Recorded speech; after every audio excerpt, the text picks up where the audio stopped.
Hello बच्चों, let's read the question. Question says find the area bounded by the curve y is equal to 4 minus x square, the y axis, and the lines y is equal to 0, y is equal to 3. First we see the key concept. देखिए, area निकालना हो किसी भी continuous curve का area of जो किससे bounded है, एक कर्व से. Area bounded by a continuous curve, एक कर्व है x is equal to f of y and y axis and lines y is equal to a and y is equal to b.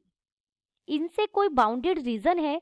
अगर आपको उसका area find out करना हो तो हम कैसे फाइंड आउट करेंगे? Is given by as A, यानी area within limit a to b f of y dy. अगर इसे ग्राफिकली समझिए तो देखिए, ये कोई y एक्सिस है, यहाँ ये x एक्सिस है, ये कोई भी कर्व है इस तरीके से. f of y is equal to x, ये x is equal to f of y. आपको two lines y is equal to a दी गई है और एक line y is equal to b दी गई है. तो इनके बीच का एरिया और y एक्सिस दी गई है, तो इनके बीच का एरिया क्या है? ये एरिया है जो आपको फाइंड आउट करना है. इसे हम हॉरिजॉन्टल स्ट्रिप्स की हेल्प से फाइंड आउट कर सकते हैं. जब भी आपको एरिया फाइंड आउट करना हो किसी कर्व और लाइंस के बीच में, तो सबसे पहले आप एक रफ डायग्राम ड्रा कर लीजिए जिससे हमें एरिया का आइडिया हो जाए.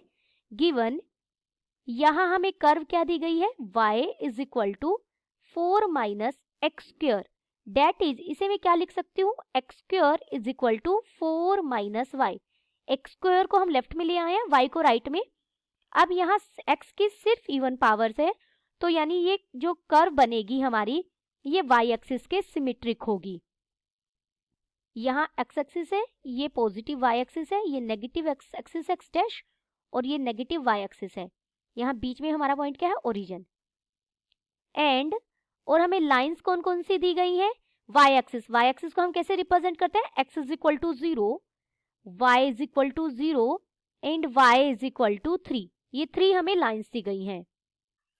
X square is equal to 4 minus y, ये हमारा एक पैराबोला बनेगा. और देखिए, अगर यहाँ मैं एक्स वाई को 4 रख दूं तो हमें x की वैल्यू क्या मिलेगी? 0.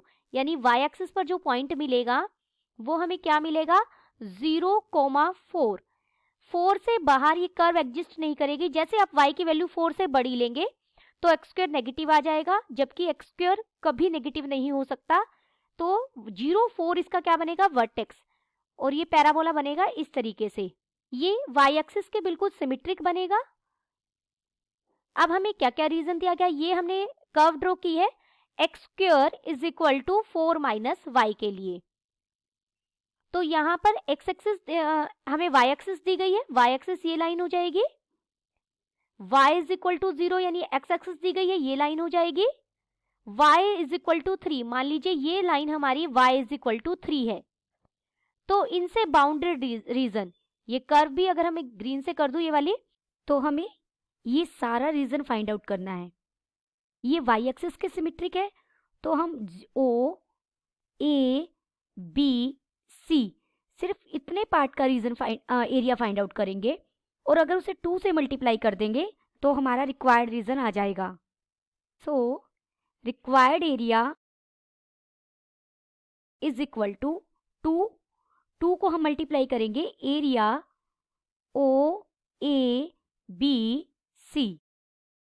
और यहाँ y की लिमिट क्या है? देखिए, इस 0 ओरिजिन से ये C तक जा रहे हैं.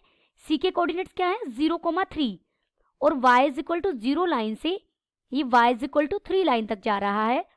तो हमारी लिमिट हो जाएगी 0 to 3, 2 बाहर, 0 to 3 square root of 4 minus y d y हो जाएगा. दिस इज इक्वल टू, इसे मैं लिख सकती हूँ 2 within integration within limit 0 to 3 4 minus y whole raise to power 1/2 dy. अब हम इसे इंटीग्रेट करेंगे, 2 बाहर एज इट इज. अंदर इंटीग्रेशन करेंगे 4 माइनस वाई की पावर कितना हो जाएगा 3/2 डिवाइडेड बाय 3/2 और साथ में कितना आएगा -1। y का कोफिशिएंट है ये हमारा, लिमिट 0 to 3, ये बन जाएगा -4/3 बन जाएगा बाहर, और अंदर में अपर लिमिट रखूंगी तो यानी 4 - 3 raise to power 3/2 minus 4 - 0 raise to power 3/2।